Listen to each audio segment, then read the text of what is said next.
Voilà, donc comment donner la forme canonique d'un trinombre du second degré, ax carré plus bx plus c, sachant que a est différent de 0. Eh bien, la forme canonique, la voici, a facteur de x moins alpha, le tout au carré plus bêta, avec alpha qui est égal à moins b sur 2a et bêta qui est égal à moins delta sur 4a. On peut aussi calculer bêta en faisant f de alpha, c'est-à-dire l'image de alpha par f1. Exemple, f de x égale 5x au carré plus 10x plus 2. On veut donner la forme canonique de cette fonction.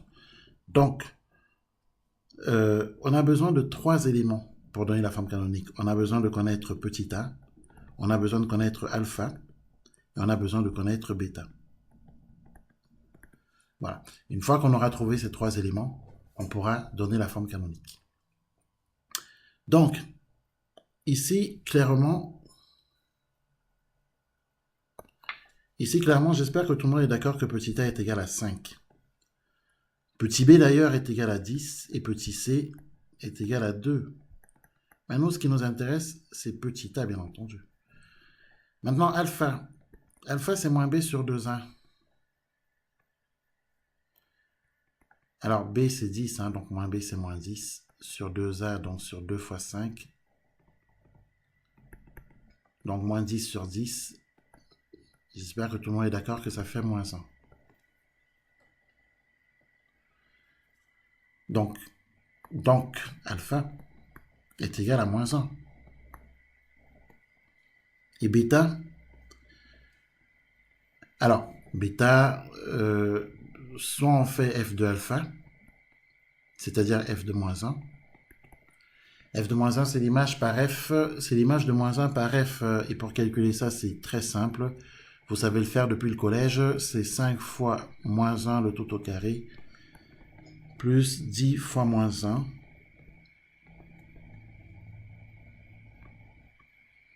plus 2. Ce qui est égal, alors, je rappelle que moins 1 le tout au carré, c'est égal à 1, donc ça fait 5 fois 1. Moins 10, hein, puisque 10 fois moins 1, c'est égal à moins 10, plus 2. Donc du coup, on a 5 moins 10 plus 2. 5 moins 10, ça fait moins 5. Et puis moins 5 plus 2, c'est égal à moins 3. Donc, est-ce qu'on est d'accord que bêta est égal à moins 3? Alors, remarque,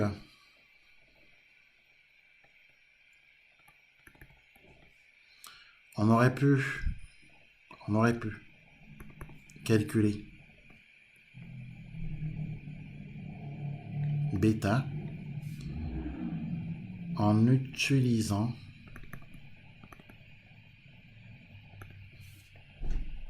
la formule bêta égale moins delta sur 4a. Dans ce cas, il nous faut le discriminant delta. Donc, or, pour calculer delta c'est b au carré moins 4ac, vous le savez ça. B au carré, sachant que b est égal à 10, b au carré c'est 10 au carré, moins 4 fois a c'est 5, fois c, et c c'est 2. 10 au carré c'est 100, 4 fois 5, 20, fois 2, 40, et donc ça fait 60. Si jamais je me trompe, vous me dites, hein, on ne sait jamais, hein, parce que je fais tout ça de tête, comme j'aime bien travailler sans la calculatrice, par habitude, on ne sait jamais. Donc si jamais vous voyez qu'il y a une erreur, vous me dites. Et puis si vous trouvez une erreur, ça voudra dire que vous êtes parfaitement attentif. Donc delta est égal à 60. On peut donc calculer bêta, c'est-à-dire moins delta sur 4a.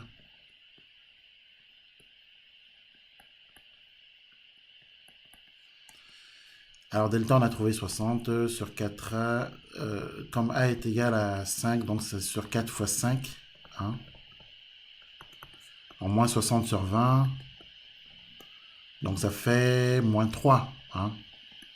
C'est égal à moins 3. On voit bien que on trouve bien la même chose que quand on a calculé bêta à partir de f de alpha. Donc que vous passiez par la formule, par l'image de alpha par la fonction f ou par la formule delta moins delta sur 4a, on trouve la même chose.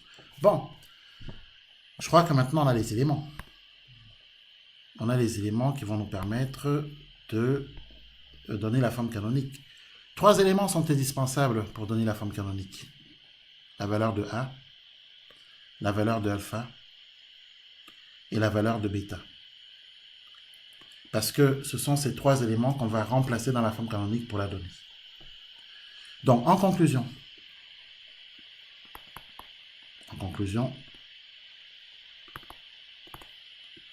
la forme canonique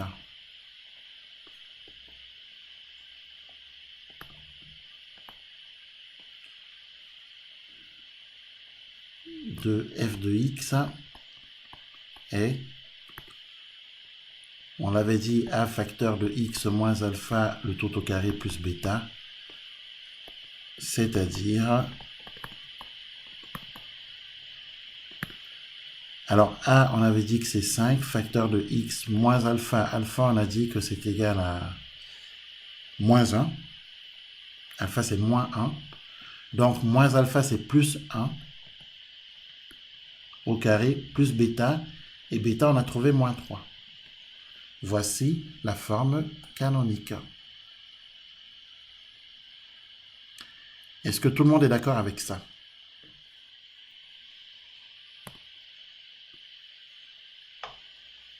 Est-ce que tout le monde a compris? Alors si vous n'avez pas compris, c'est maintenant qu'il faut le dire, hein. Voilà, donc voilà la méthode pour déterminer la forme canonique d'un trinôme. Bon, il y a une deuxième méthode, hein. Alors on peut faire la...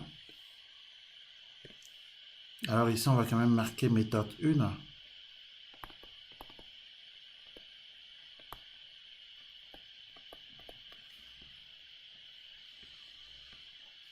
Alors méthode 2.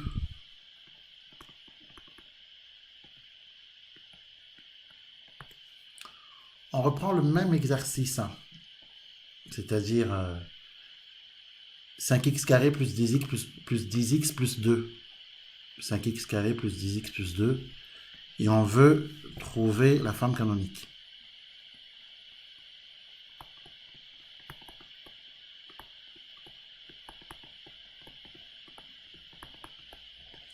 Eh bien,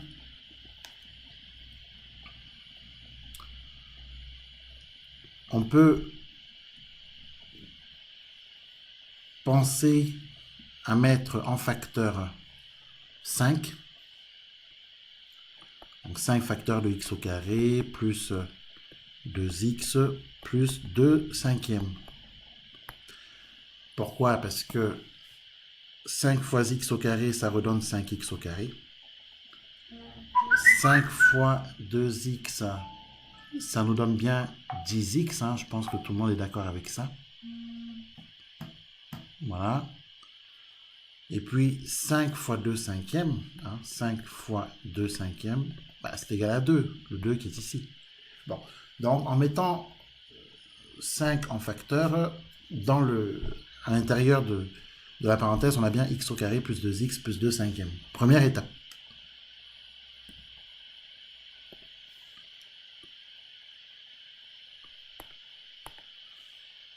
Ensuite,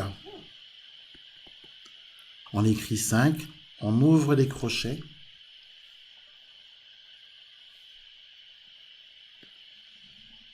On ouvre les crochets. On doit remarquer ici le début du développement d'une identité remarquable. C'est précisément le début du développement de l'identité remarquable suivante.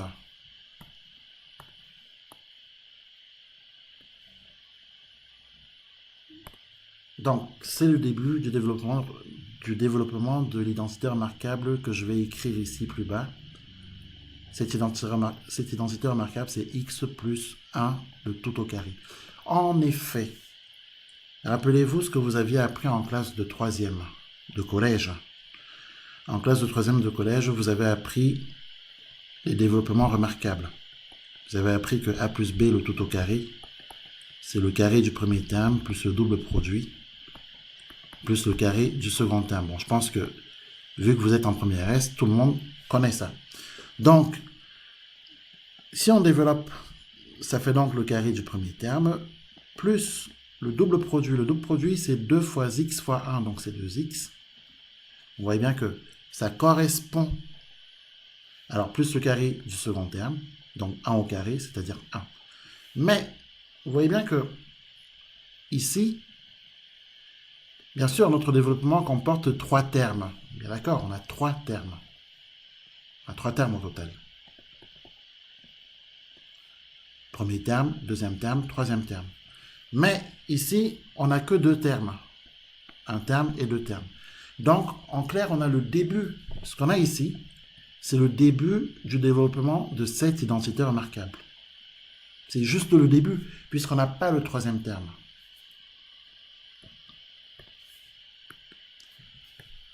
Donc, du coup, qu'est-ce qu'il faut penser? Il faut penser que, comme ceci représente le début du développement de l'identité remarquable qui est ici, plus bas, ce que j'ai encadré, ça correspond à ce qui est ici. Maintenant, imaginez que je veux écrire x au carré plus 2x, c'est-à-dire ce que je viens d'encadrer ici, ça.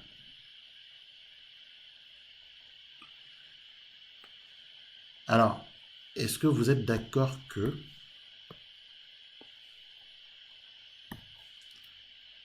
x au carré plus 2x que j'ai ici, hein, on regarde ici, là où j'entoure, là. Est-ce que vous êtes d'accord que x au carré plus 2x, c'est x plus 1 le tout au carré, moins 1, puisque le 1 qu'on a ici, là, le 1 qu'on a ici, quand il passe de l'autre côté, ça fait bien x au carré plus 2x égale, entre parenthèses, x plus 1 le tout au carré, moins 1. Donc, ça veut dire quoi? Ça signifie quoi? Ça signifie que cet ensemble-ci, qui correspond à ce qu'on a ici, pourra être remplacé par cet ensemble qui lui est équivalent. Donc, du coup, à la ligne suivante, on va remplacer cet ensemble par x plus 1, le tout au carré, et moins 1. Et on n'aura plus, il ne nous reste plus qu'à rajouter notre plus 2/5. Ça vient de là. Voilà. Parce qu'en mathématiques, on a besoin de comprendre pourquoi on passe d'une ligne à l'autre. Pour passer de cette ligne, celle-ci, à celle-ci, l'explication se trouve ici. Voilà. Bon. Alors, si vous avez du mal si vous n'avez pas compris l'explication, je vous invite à revoir la vidéo puisque c'est enregistré. Voilà donc pourquoi on a la ligne suivante telle qu'elle. Parce que on est parti du principe que ce qu'on avait ici. Monsieur, Oui. je suis désolée de vous couper, mais en gros, il y a Darlene qui m'a dit qu'elle vous entendait plus. Ah. Le problème, c'est que moi, je ne peux pas faire grand-chose. Il faut qu'elle redémarre son ordinateur, en fait, et qu'elle revienne au cours. Alors, je Donc, vais lui dire. oui, merci. Donc, du coup, voilà, on arrive à ça. Hein. Et ce qu'il nous faut faire maintenant, c'est fini, hein, puisque la partie la plus délicate, c'est bien sûr le passage de cette ligne à la suivante. C'est ça qui est délicat. Bon, dans tous les cas, si vous avez compris que ici, ce que j'ai encadré en bleu, c'est le début du développement d'une identité remarquable, vous comprendrez pourquoi on atterrit sur la ligne suivante telle qu'on l'a écrite. Donc du coup, tout ceci est égal à 5 entre crochets, entre parenthèses, x plus 1 le tout au carré. Alors moins 1 plus 2 cinquièmes, c'est moins 5 cinquièmes plus 2 cinquièmes, c'est moins 3 cinquièmes. Après, on peut supprimer les crochets. On peut supprimer les crochets. Et si on supprime les crochets, ça nous fait 5 facteurs de x plus 1 le tout au carré, parce qu'on a développé ici, on a distribué le 5. Mais le 5 doit aussi être distribué ici. Donc 5 fois moins 3 cinquièmes, ça nous fait moins 3. Voilà. Et voici la forme canonique en appliquant la deuxième méthode. Et vous voyez bien qu'on obtient la même chose. On obtient bien 5 facteurs de x plus 1 le tout au carré moins 3. Bon, bien sûr, je pense que vous allez me dire que la deuxième méthode est plus délicate. Bon, dans tous les cas, essayons de comprendre la difficulté dans cette deuxième méthode. Et essayons de trouver une technique qui nous permette de manier cette deuxième méthode beaucoup plus simplement.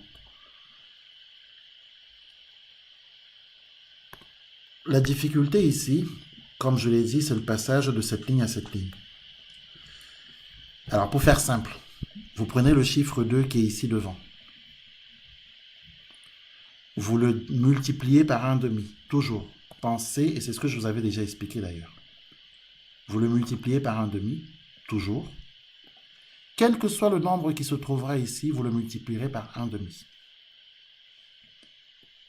Et le résultat, c'est 1. Et le 1 qu'on a ici, eh bien, ça correspond à celui qu'on est venu inscrire ici. Voilà.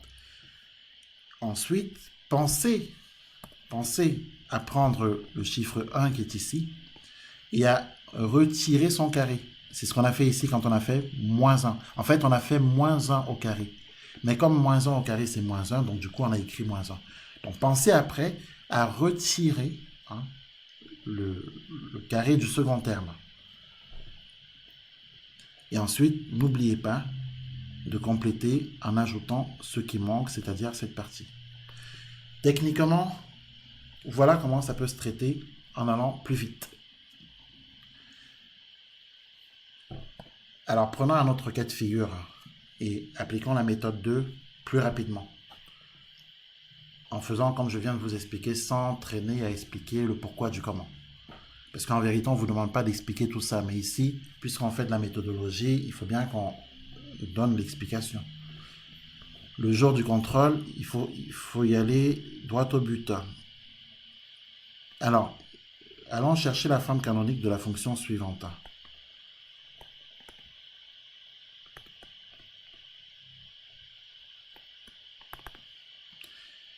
f de x égale 2x au carré plus 5x moins 4.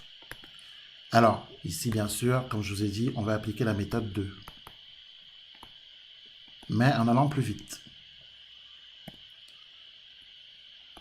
Pensez à mettre 2 en facteur.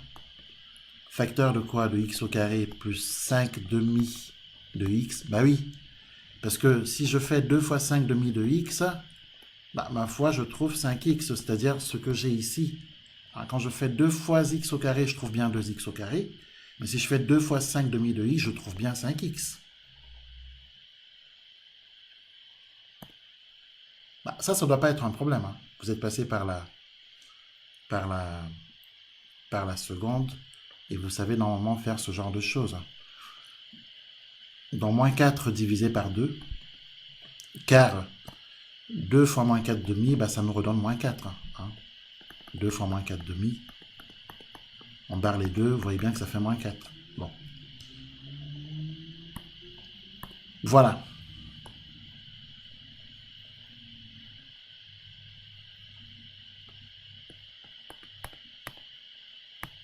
Ensuite, à la ligne suivante, il faut penser à introduire les crochets. Donc toujours le 2, on ouvre les crochets.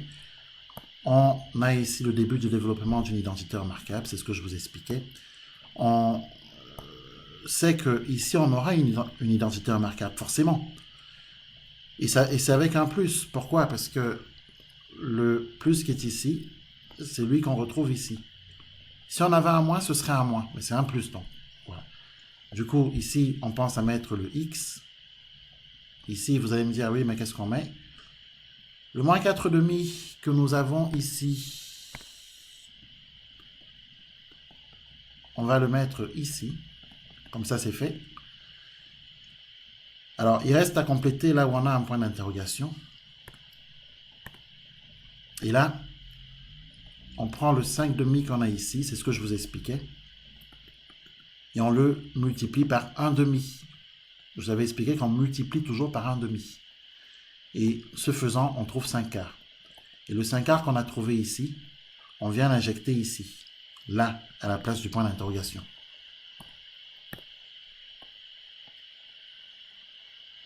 Bon, ça, ce sont des astuces pour aller vite, hein. Et ensuite, dernière chose à faire, le 5 quarts qu'on vient d'injecter, on l'élève au carré et on le retire.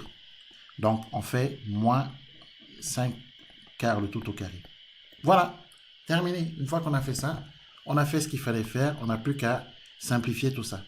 Alors, ça nous fait 2 crochets, parenthèse, x plus 5 quarts, le tout au carré, moins...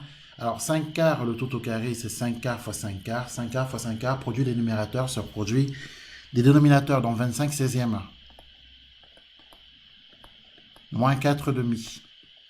Alors, bien sûr, on peut ici, on doit même réduire au même dénominateur la fraction 4 demi, on multiplie ici par 8 et par 8 pour avoir le même dénominateur que la fraction 25 sur 16, au moins 25 sur 16. Donc du coup, qu'est-ce qu'on obtient? On obtient ceci au carré, moins 25 16e, moins, alors 8 fois 4, 32, 16e. Donc 2 crochets x plus 5 quarts, le tout au carré. Moins 25 16e, moins 32 16e, ça fait moins 57 16e. Et la dernière ligne, on retire les crochets. Alors 2 fois ceci, ça nous fait donc 2 facteurs de x plus 5 quarts, le tout au carré. Ensuite, pensons aussi à distribuer là-bas. Donc 2 fois 57 16e, enfin du moins 2 fois moins 57 16e.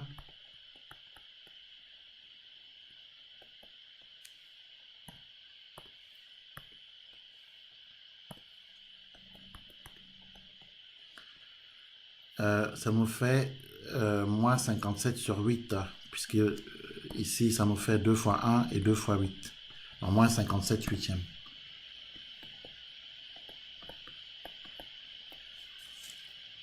Voilà, et on vient de trouver la forme canonique. Voilà, la voici.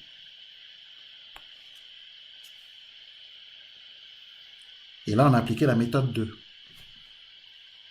Est-ce que tout le monde a compris?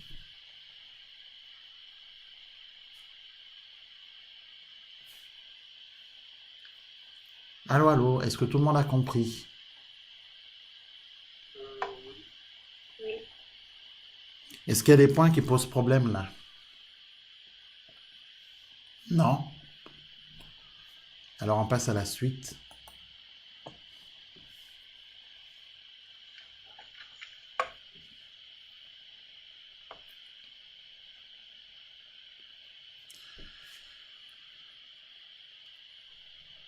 Alors amusons-nous un tout petit peu avec la racine carrée là. Le petit f.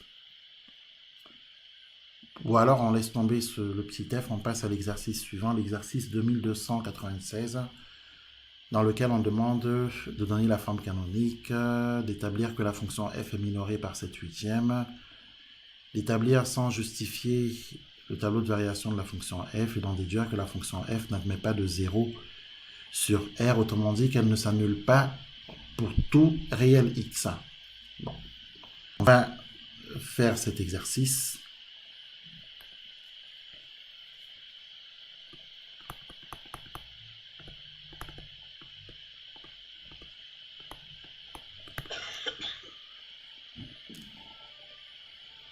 Alors, dans cet exercice, on définit la fonction f sur R. Donc, vous pouvez écrire que le domaine de définition de la fonction f, c'est R. Et cette fonction est donc l'image, on définit la fonction f sur R, donc l'image x de x appartenant à R est définie par la relation f de x égale 8x au carré moins 2x plus 1. Voilà. La première question qui nous est posée, c'est donner la forme canonique de la fonction f. Donc, donnons la forme canonique.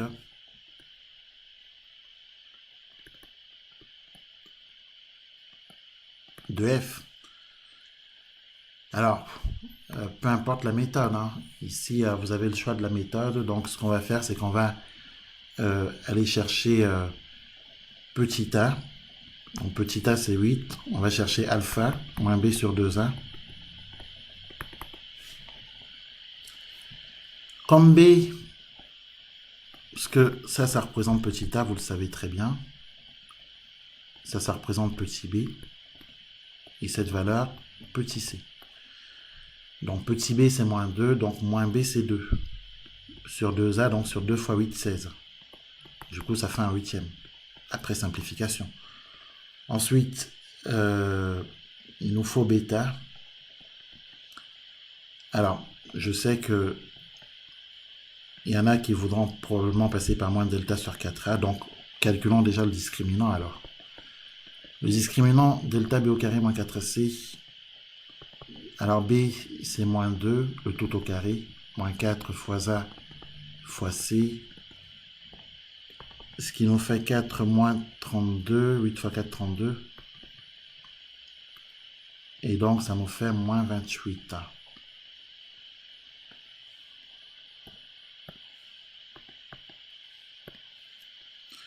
Et donc, du coup, bêta, ça va être moins 28. Moins 28, c'est plus 28.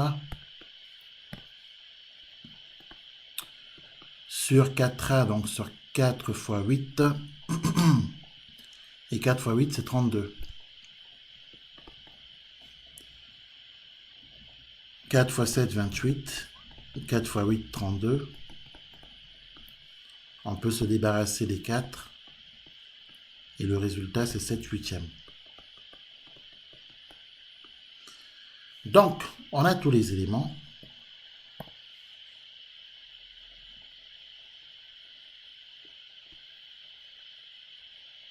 On en déduit.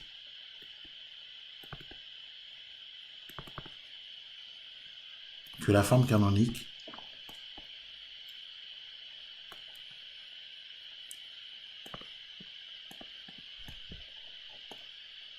que f est 2 points. Alors, rappelez-vous, on avait dit a facteur de x moins alpha le tout au carré plus bêta. Donc, petit a c'est 8, facteur de x moins alpha, alpha c'est un huitième, le tout au carré plus bêta, bêta c'est 7 huitièmes. Voici la forme canonique. Je sais bien que cette méthode, c'est celle que vous préférez. Enfin, j'espère en tout cas. Parce que je pense que c'est la plus facile à appliquer pour aller rechercher la forme canonique. Puisque la méthode 2 est quand même très technique. Ici, c'est de l'application. C'est un peu la façon de traiter les exercices en secondes. Bon, voilà. Donc, on applique, on a des formules, on applique, c'est plus simple. La méthode 2, c'est plus tellement la façon de traiter en secondes, malheureusement. Et donc, du coup, c'est un peu plus compliqué à gérer. Donc, moi, si j'ai une méthode à vous conseiller, c'est donc celle-ci.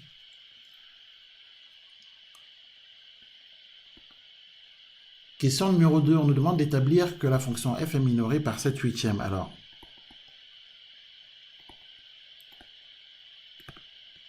établir que f est minorée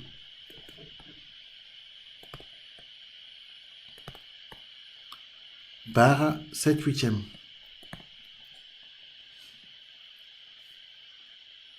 Alors, si une fonction admet un minorant, ça veut dire que le minorant est plus petit que la fonction. Et si une fonction admet un majorant, ça veut dire que le majorant est plus grand. Donc, s'il existe un minorant, ça veut dire qu'il existe un nombre qui soit inférieur ou égal à la fonction. Ou alors que la fonction soit toujours supérieure ou égale à ce nombre qu'on appelle le minorant. En gros, c'est ça. Dans le minorant, souvent, il est noté petit m. Le majorant est souvent noté grand M. Donc, il suffit de démontrer que, pour démontrer que la fonction f possède un minorant, il suffit de démontrer que le minorant est inférieur ou égal à la fonction f, ou que la fonction f est supérieure ou égale au minorant. Et pour le majorant, de démontrer que la fonction f est inférieure ou égale à un nombre, et ce nombre, c'est le majorant. Bon. C'est ce que dit le cours, en tout cas.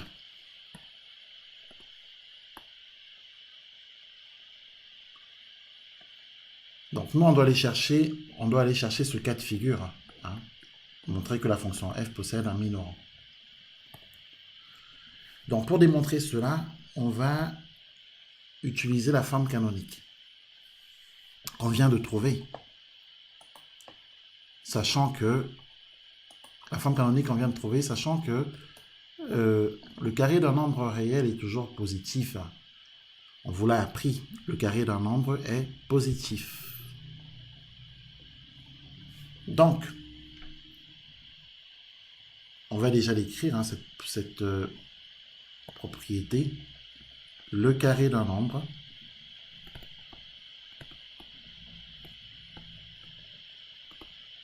plus précisément le carré d'un nombre réel, donc étant positif, vous verrez en classe de terminale S que le carré d'un nombre réel est positif, mais qu'il existe d'autres carrés de d'autres nombres qui ne sont pas positifs. Mais comme c'est du hors programme, on n'en parlera pas. Donc, le carré d'un nombre réel étant positif, on en déduit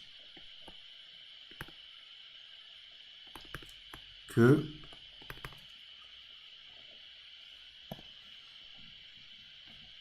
x moins 1 huitième, le tout au carré, est positif. Je rappelle que ce qu'on est en train de faire, en fait, on est en train d'encadrer tout ceci. Parce que tout ceci correspond en fait à l'autre expression de f de x. Tout ceci, c'est f en fait, mais c'est la forme canonique, mais c'est quand même f. Donc, on encadre f à partir de sa forme canonique. Et à partir de cet encadrement, on va pouvoir voir s'il existe ou pas un minorant. Bon. Donc, pour encadrer f, on commence par encadrer ce qui peut l'être, notamment le carré là, de x moins 1 huitième, qui est positif. C'est par ça qu'on commence. Ensuite, une fois qu'on a encadré cette partie-là, le carré, il faut qu'on ajoute 7 huitièmes. Et après qu'on multiplie par 8. Parce que ici, c'est comme si on avait 8 fois quelque chose. Bon, bref, commençons par multiplier par 8, parce qu'en vérité, voilà ce qu'on a. On a 8 facteurs de x moins 1 huitième au carré plus 7 huitièmes. Donc, on vient d'encadrer ceci, ce carré-là. On vient de l'encadrer ici. Il est positif. En multipliant maintenant tout cet ensemble par 8, car 8 multiplie le carré qu'on vient d'encadrer. Donc, à la ligne suivante, on va tout multiplier par 8. On va multiplier toute l'inégalité par 8, et 8 est un nombre strictement positif. Or, vous avez appris en classe de seconde que quand on multiplie les deux membres d'une inégalité par un même nombre positif, cela ne change pas le sens. Ça, on vous l'a appris en seconde. Donc, du coup, à gauche, on a x moins 1 huitième, le tout au carré. À droite, on a 0. On va multiplier par 8 à gauche et à droite. Et comme on multiplie par 8, qui est un nombre positif, d'après la propriété que vous avez vue en seconde, on était supérieur, on reste supérieur. On n'a pas changé de sens. Et donc, du coup, ça nous fait 8 facteurs de x moins 1 huitième, le tout au carré, supérieur ou égal à 0. Mais oui, parce que 0 fois 8, ça fait 0.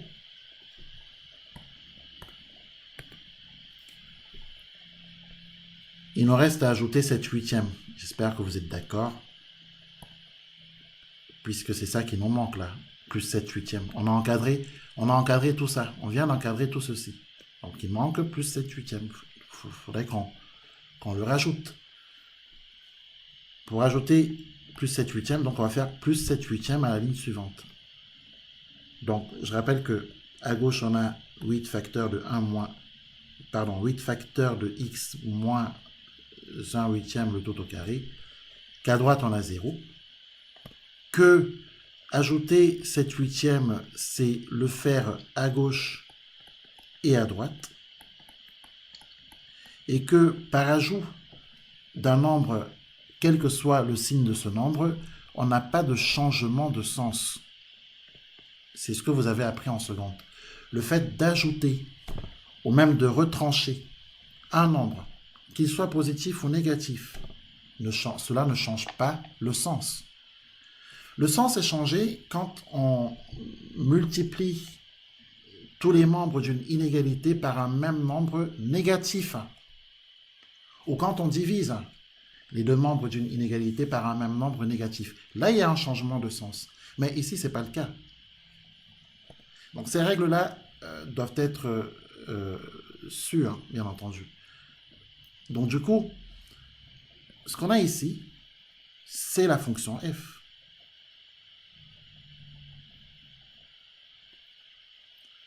Et la fonction f est supérieure ou égale à 7 huitièmes.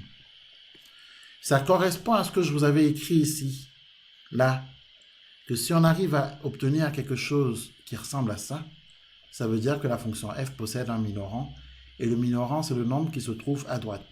En effet, on vient de montrer que la fonction f est supérieure ou égale à une valeur. Cette valeur, c'est 7 huitièmes.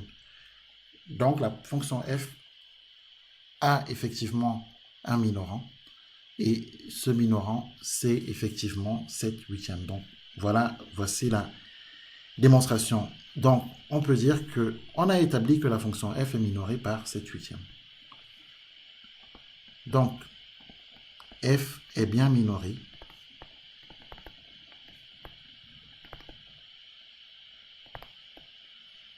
par 7 huitièmes.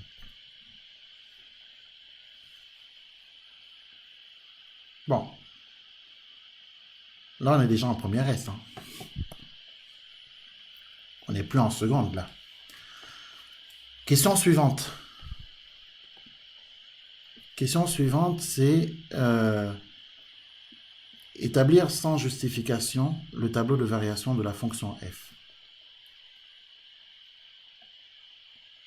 Alors on ne demande pas de justifier, mais moi j'aimerais bien justifier quand même.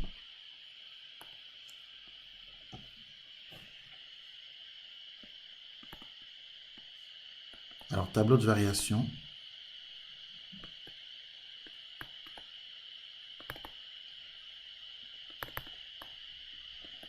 de la fonction f. Alors, il faut bien comprendre ceci. S'agissant d'un trinôme, c'est-à-dire d'un polynôme du second degré, dont l'écriture, dont la forme développée est ax carré plus bx plus c, avec bien sûr a qui ne prend pas la valeur 0. Car si a prend la valeur 0, ce n'est plus du second degré, c'est du premier degré. Dans votre cours, on vous a donné le tableau de variation d'une fonction trinôme. On vous a donné le tableau de variation général. Il se présente de la façon suivante. Une fonction polynôme est définie sur l'ensemble des nombres réels. Donc, ça va de moins l'infini à plus l'infini. Bah oui, toutes les fonctions polynômes sont définies sur l'ensemble des nombres réels. Donc ici, on va se retrouver avec... alors, moi, ce que je traite ici, c'est le cas général. Hein. Après, les exercices, ce sont des cas particuliers, bien entendu. Si j'ai un trinôme ax carré plus bx plus c, peu importe la valeur des coefficients a, b et c, j'ai deux cas de figure, en principe.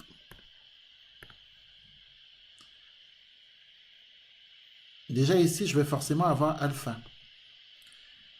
Alpha, c'est le fameux moins b sur 2a que vous aurez calculé.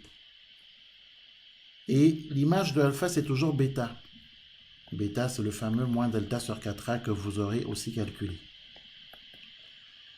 Maintenant, comment savoir si on est croissant ici ou décroissant ou le contraire?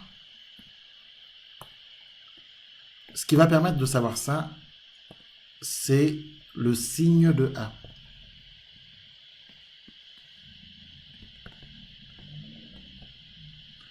Car, je crois qu'on vous a expliqué, si vous avez suffisamment avancé dans ce chapitre, que quand A est positif, d'abord la représentation graphique d'un trinôme du second degré est une parabole, que cette parabole peut avoir les branches en l'air ou les branches en bas. On dit aussi qu'elle est orientée vers les ordonnées positives ou orientée vers les ordonnées négatives. Dans tous les cas, quand A est positif, on a une parabole qui est orientée vers les ordonnées positives. Et quand A est négatif, on a une parabole qui est orientée vers les ordonnées négatives. Elle est comme ça. Bon. Donc, ça veut dire qu'il faut distinguer deux cas de figure. Donc ici, on est clairement dans ce qu'on peut appeler le cas numéro 1. Parce qu'il y a un cas numéro 2. Cas numéro 1, c'est par exemple, alors considérons que A est positif. Le A qui est ici. Considérons qu'il est positif.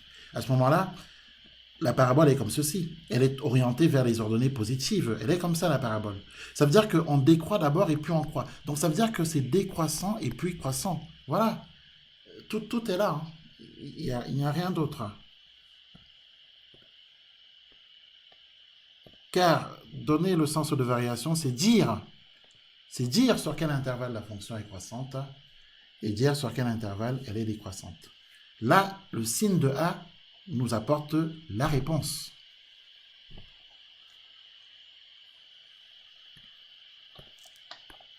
Alors, bêta. Voilà. Et moi, j'ai traité le cas général. Et voici le tableau de variation. Chaque fois que A sera positif, on aura toujours ce tableau de variation tel quel. Après, on est bien d'accord, le alpha ne sera jamais le même, le bêta ne sera jamais le même, mais voilà, le tableau de variation, ça sera toujours celui-là. Maintenant, l'autre cas de figure. Vous apprendrez en première S que plus vous maîtriserez votre cours, plus vous vous faciliterez la vie. Parce qu'en vérité, la seule route, c'est celle-là. Maîtriser son cours pour ne pas être en difficulté. Alors, le deuxième cas de figure, c'est justement quand A est négatif. Ça donne un autre tableau de variation, général lui aussi.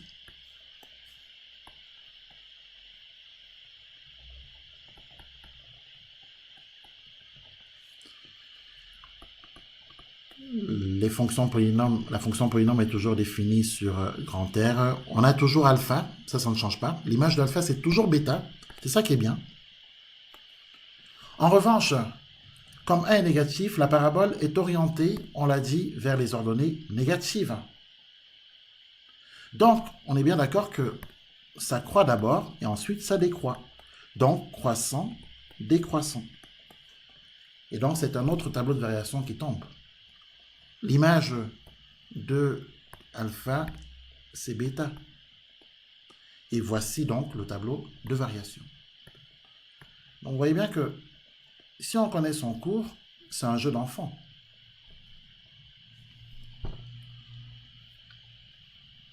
Voilà, donc là je vous ai expliqué le cours, donc on peut maintenant répondre à la question de notre exercice. Hein. Car, pardonnez-moi, mais on avait déjà calculé alpha, je crois, n'est-ce pas? On avait trouvé que alpha est égal à 1 huitième, rappelez-vous. À la question 1, on avait calculé bêta 7 huitièmes. On connaît le signe de A. A est positif car A est égal à 8. Donc A étant positif, la parabole est orientée vers les ordonnées positives. Donc autrement dit, la fonction va d'abord décroître et ensuite elle va croître. Donc terminé, le tableau de variation il tombe. Enfin, je ne sais pas si vous comprenez mon raisonnement. Donc du coup, 3 valeurs particulières vont permettre de faire tomber ce tableau de variation. Pour répondre à la question 3A. Répondons-en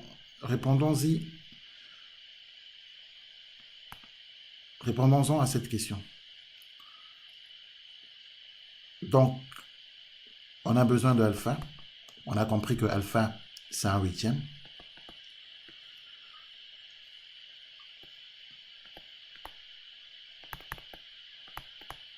Et on a compris que bêta, c'est 7 huitièmes. Or, petit a est égal à 8. Donc, petit a est positif.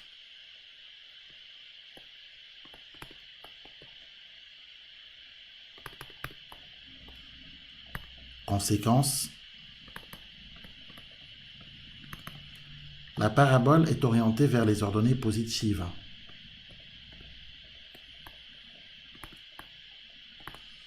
Moi, j'ai envie de dire que maîtriser son cours, c'est un tout petit jeu en fait. Il n'y a rien de très compliqué là. C'est juste de bien rentrer dans le chapitre, hein, bien entendu. Prendre un bon départ, c'est fortement utile. Ne pas perdre le fil conducteur. Être attentif à toutes les étapes du cours au fur et à mesure de son déroulé par le professeur.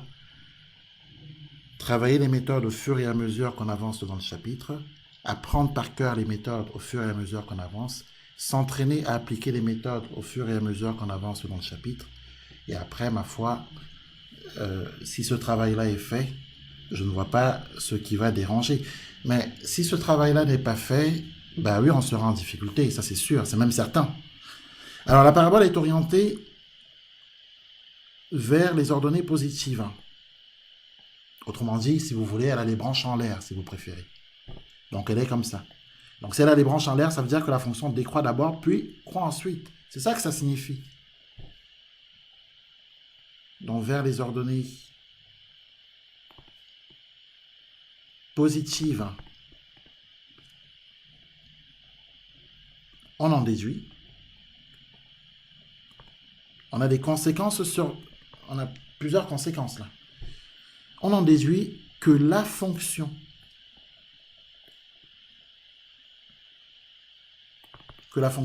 est d'abord décroissante, puis croissante.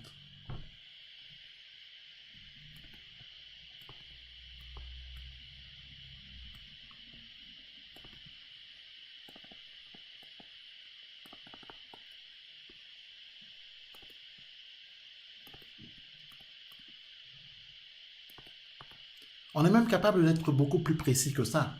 On peut dire que la fonction est décroissante sur l'intervalle moins l'infini alpha, hein, puisque le point de coordonnées alpha-bêta n'est autre que le sommet de la parabole. Vous savez que la parabole a un sommet, elle possède un sommet, et le sommet a toujours pour coordonnées alpha-bêta. Donc, par conséquent, si la fonction est d'abord décroissante puis croissante, elle est forcément décroissante sur moins l'infini alpha et forcément croissante sur alpha plus infini. Bon, voilà. Mais quand on demande de donner le tableau de variation, ben écoutez, on va le donner.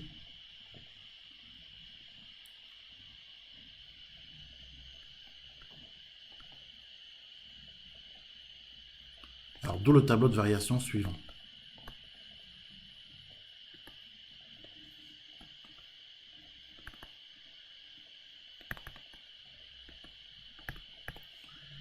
Voilà, on donne le tableau de variation. On se promène sur l'intervalle moins l'infini plus l'infini en passant par alpha. Et alpha, c'est un huitième, on l'a dit. Le trinôme, ici, on a les variations de la fonction f. On a dit que la fonction décroît d'abord, puis croît. Et on sait que l'image de 1 huitième, c'est-à-dire l'image de alpha, c'est bêta. Et bêta, c'est 7 huitièmes. Terminé. Voici le tableau de variation de la fonction f. En plus, il y a quelque chose que vous devez savoir. Mais bon, ça, c'est pas tellement à votre programme. D'ailleurs, on n'en parlera pas parce que ça a été supprimé des programmes il y a à peine 3 ans. Ce sont les limites, puisqu'ici, en fait, on a ce qu'on appelle des limites. Bon, mais comme elles ont été supprimées de la première S, on n'en parlera pas, puisque maintenant, on les traite qu'en terminale S. Donc, votre tableau de variation, il s'arrête là. En terminale, vous... Ouais, monsieur, je les ai vus. Tout à fait, mais bon, c'est supprimer les programmes. Après, je sais que pour les personnes qui sont dans des internats d'excellence comme toi, les professeurs, je sais très bien qu'ils vont un peu plus loin. Bon, ça c'est un peu normal, hein, puisque vous, on vous prépare aux classes prépa, hein, donc c'est normal. Mais pour les premières S classiques, on n'aborde pas cette partie-là. Donc, du coup, petit b, la dernière question, c'est en déduire. Et après, je vais vous laisser partir en pause. On demande d'en déduire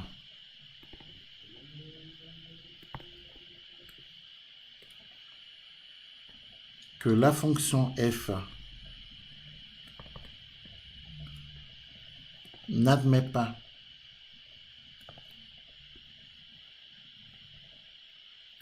de 0 sur grand R.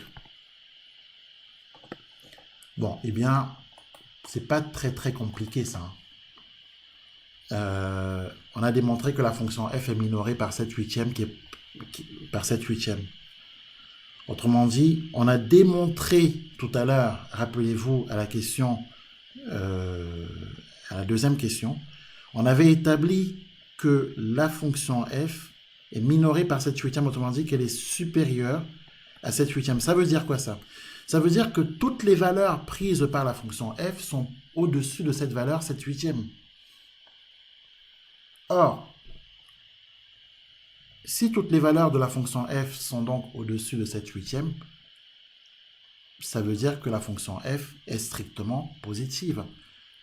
Donc ça veut dire que la fonction f ne peut pas s'annuler. C'est ça que ça veut dire. Donc elle ne peut pas admettre de 0 sur l'ensemble grand R. F est supérieur ou égal à 7 huitièmes, mais 7 huitièmes est un nombre strictement positif.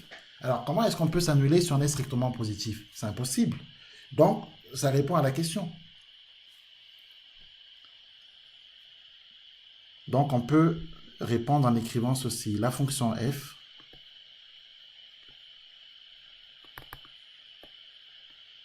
est minorée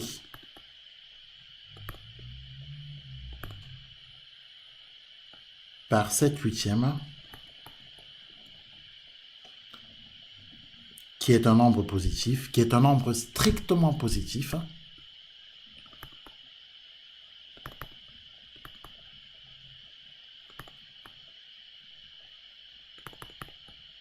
en conséquence, la fonction f ne peut pas s'annuler.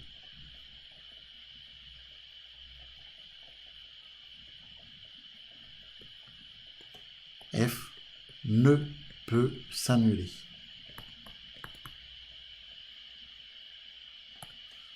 Voilà. Je pense qu'on a répondu à toutes les questions. Avez-vous des questions? Non? Alors, ici, on demande dans cet exercice 2253 de résoudre les équations suivantes.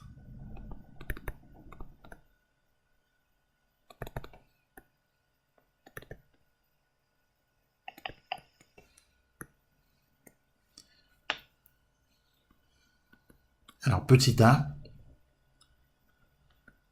x au carré plus 4x moins 5 égale 0. Alors, pensez déjà à repérer petit a. Hein. Petit a, c'est égal à 1. Petit b, c'est égal à 4. Petit c, c'est égal à moins 5. Pour résoudre une équation, c'est rechercher les solutions. Hein, c'est rechercher ces solutions, les nombres qui sont solutions de cette équation. Donc, on va ici calculer le discriminant delta, b au carré moins 4ac.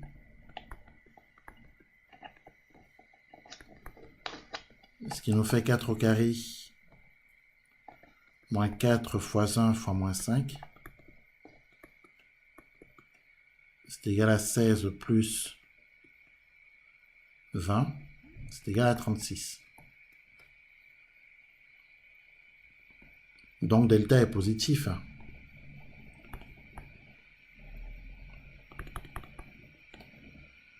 Donc, l'équation a deux solutions. Pas de racines, deux solutions.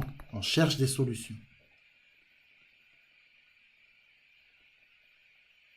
Donc, si vous avez écrit racine, vous barrez, vous écrivez à la place solution.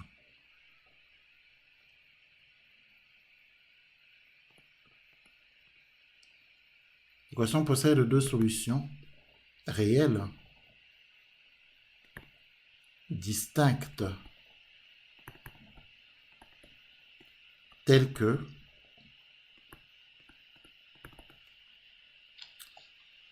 la première, vous la connaissez, hein? Moins b moins racine de delta sur 2a.